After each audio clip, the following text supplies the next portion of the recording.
Many of those answers in a timely moment of entertainment and enlightenment. We hope you'll tune in. For more information about A Moment of Science or to download our latest podcasts, visit us at amomentofscience.org. Listen weekday afternoons at 5:45 on KSJE.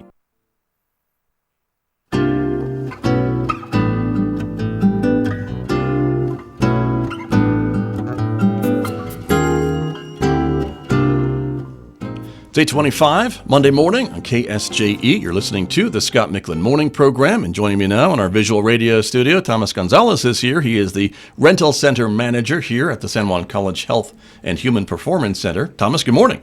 Good morning. Thanks for having me on. Thank you for coming in to talk a little bit about your job, which has to be one of the funnest jobs here on campus, to be able to hang out with this cool equipment and rent it out to people and explain what it's all used for. And so a lot of people, I don't think, maybe still realize that the college offers outdoor equipment to get out and enjoy the great surroundings that we have here at the rental center, right? Yes, sir. Yeah, it's a pretty fresh idea to a lot of people in the region.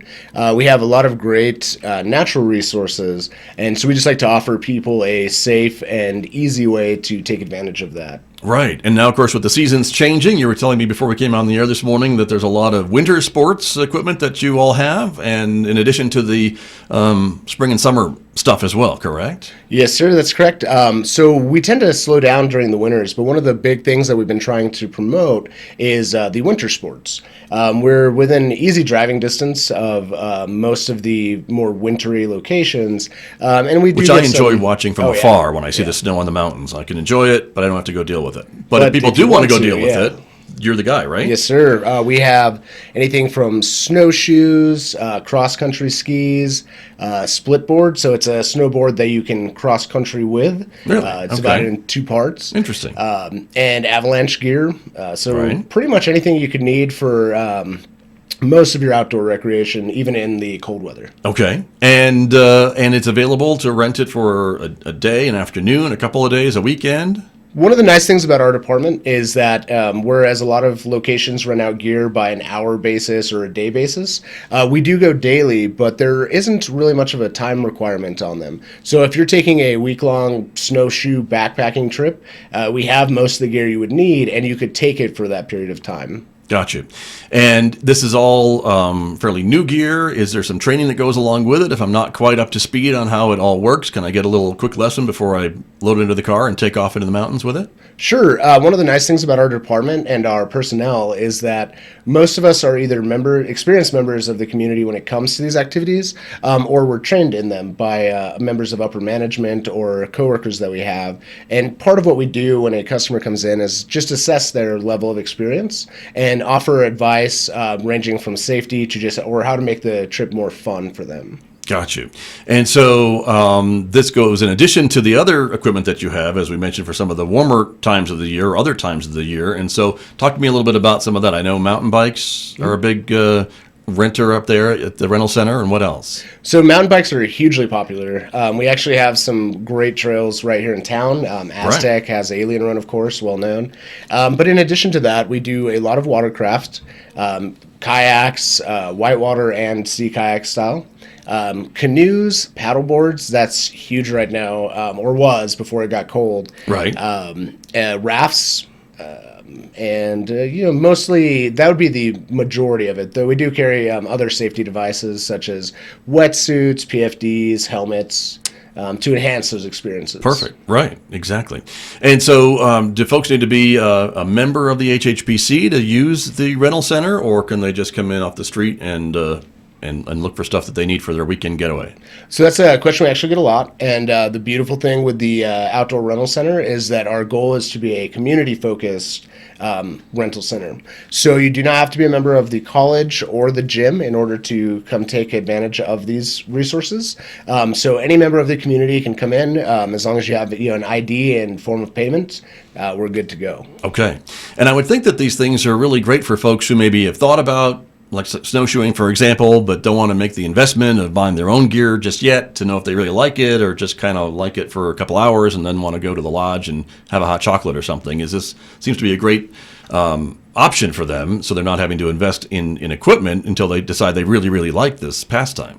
Yeah, so as you mentioned before, you were asking about the experience level of customers, and one thing that's cool is that we're kind of the first stop for most people in the community when they're interested in getting into it. And as you said, a lot of the outdoor equipment can be very expensive long-term investments, and if you get out there and have a negative experience, you may not want to purchase those things. So what we try to do is we create a affordable and easy first step to be that first contact for getting into the outdoors. That way, it is safe, it is fun. And then from there, a lot of our customers do end up going out and purchasing their own gear. We had a family that spent the summer with us mountain biking, and they just ordered 2 personalized mountain bikes for themselves. Wow. And so, it's a great place to get started and save a little money when you do so. I would think so, definitely. And so with the equipment, though, it's relatively new, correct? You try to swap out the equipment from time to time, right? So people aren't renting out 10-year-old mountain bikes. Yeah, we try to keep everything on a well-maintained, if it is older, but we also do try to cycle in new stuff on a schedule that's really related to the use of the equipment. So things like mountain bikes, they do get worn out faster, though we do have professional maintenance and repair members in our community that work here at the facility as well. So we do keep those maintained, but for an example, with our paddle boards, we noticed a few had reached what we would consider safe end of life. And so we partnered up with Soul Paddle Boards from Telluride, and we've got a new fleet of those available for the community to try out and rent from us. Nice. And that's another thing about the rental center. Some of these manufacturers and brand names of this equipment that you rent out, I think people would recognize, and it's pretty good stuff, isn't it? I mean, then this stuff can hold up to constant use and things along that line. It's not just handing out a bike that's maybe designed to be used maybe once a week or something, right? Yeah, that's correct. So Soul Paddleboards, as I mentioned, they're our newest one, and but they're really on the up and up, especially in this area. If you go to pretty much any body of water, you'll see some of their products. For our mountain bikes, we use Kona, which is a very well-recognized brand, Specialized. So we do try to, as part of the safety, but also just for long-term use and investment, we try to make sure that we show customers anywhere from upper mid-range to high-end gear, which would be what we would recommend for them to get started with as well. Because we definitely don't want to have something on a lower quality that may lead to injury or damage or repeated investment when we can really just go right for the best of it. Right. And I guess you can tell the customers, too, how well these things hold up, or they can see for themselves absolutely, yeah. how well they hold up on the trails or the lakes or rivers or whatever they're using your equipment for, right? Yep. So, yes, sir. Very good. I know you've got a couple of events, actually not a few events that are coming up at the HHPC this time of year, and one of them I know I'll be involved with, too, is happening this Saturday, not necessarily the climbing wall event, let's not get crazy, but the Halloween Carnival that you guys are a part of this Saturday at San Juan College Health and Human Performance Center, right? Yes, sir. So with the Agave Club, the Halloween Carnival is coming up this week. That's Saturday the 26th. And then following that, as part of keeping the kind of the holiday thing going, we have our Halloween bouldering competition. Right. So we'll have routes set up for anywhere from kids to adults, beginners, and that'll be on Tuesday the 29th from 3 to 8:30.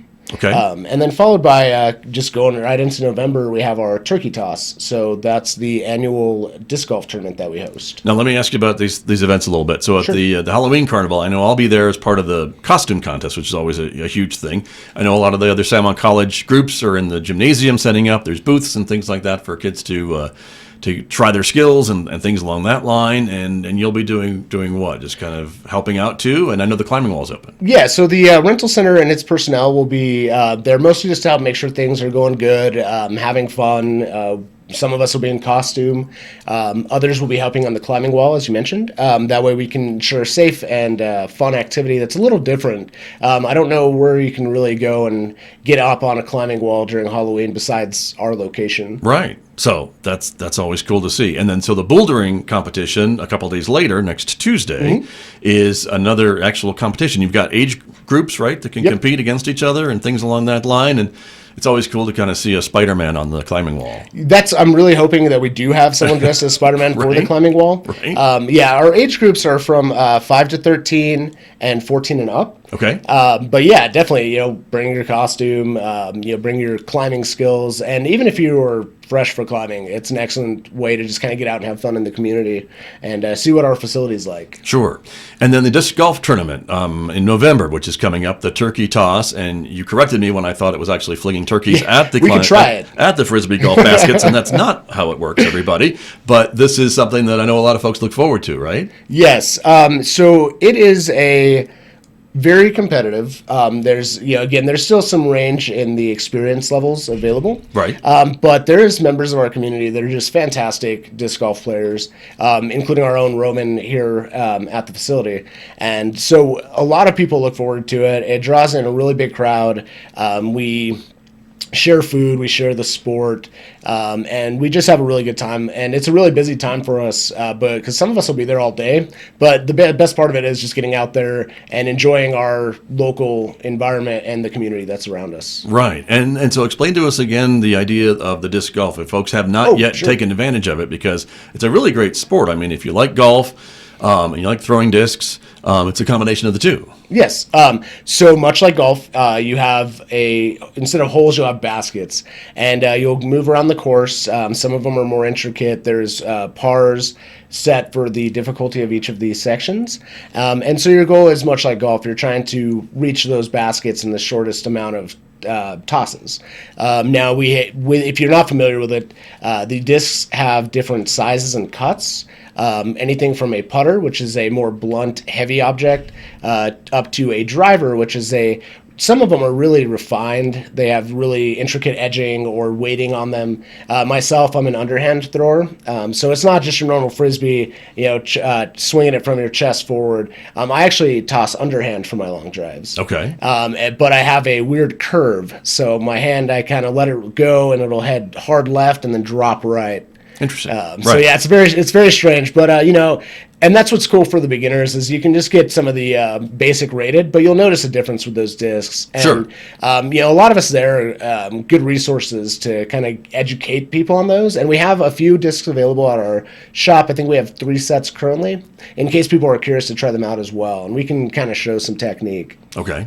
And again, it's similar to golf in that you have different clubs for the different types of holes that you're experiencing on a golf course. Same thing for the disc golf. You have different discs to use, as you mentioned, for wherever you might happen to be. And the course is kind of laid out kind of in the sandstone and the brush around campus, right? And it's a really cool exercise as well if you're out walking the course. Yeah, so we have the course here at the college, which I actually haven't gotten the chance to experience it. I'm looking forward to it, but I'm told it's it's good. It's been laid out by people who are experienced with it, so that it does add a extensive range of difficulties. I am familiar with the Lions disc golf course as well, which is pretty popular in the area. Right. And where it does kind of vary from golf is that it is a much more strenuous activity. A lot of the times you're going to find yourself climbing up sandstone sections, or it's a little bit of a hike associated with it as well. And so some of my favorite ones have baskets located at an elevated height, maybe up a cliffside or around a corner. And so it's a good way to get out there, to get active beyond just the disc part of the activity. Sure. Well, it sounds like they got a lot of busy stuff coming up next couple of weeks, for sure. Yes, right? We're looking forward to it. That's great. We're going to be pretty much hopping every week this next couple weeks. Very good. And if folks want to more information about some of the things available at the rental center and the things going on at the HHPC, I know you guys have a Facebook page and a website people can check out, right? Yep, we do have a Facebook page and a website. What we strongly encourage is just come down and see us. We're located in the HHPC at the back of Cafe Belay. We also have a loading dock out front, so people are welcome to just pull right in there, and we'll help out that way. We'd love to meet everybody in person. Keep an eye on our website and Facebook for updated events and activities, or give us a call. 3221 is our number here at the college. 566-3221 would be the number folks can call from off campus. So there you go. Very good. Thomas, thanks for coming in this morning. Hey, thanks for having me. You bet. Appreciate it very much. That is Thomas Gonzales. He is the manager of the San Juan College HHPC Rental Center here on campus, my guest on KSJE. And I'll be back with more in just a moment. This is KSJE, and the time is 8:39.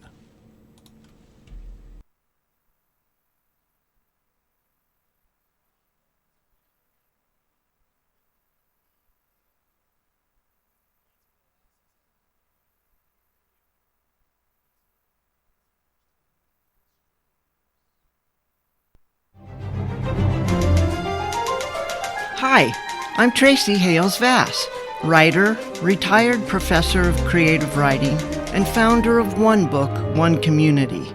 I now host Right on Four Corners every Wednesday, 10:30 to 11, when I'll talk to local and regional authors. So please join me Wednesdays here on 90.9 FM KSJE Farmington.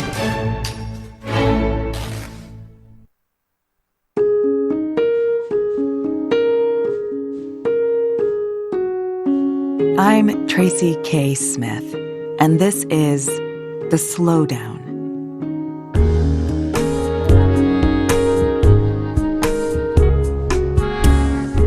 When I was a kid, my mother had an old Kodak Brownie from the 1950s.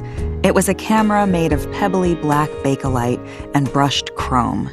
To capture an image, you held the thing at waist level and looked down into its viewfinder, which must have been fashioned out of some kind of a mirror.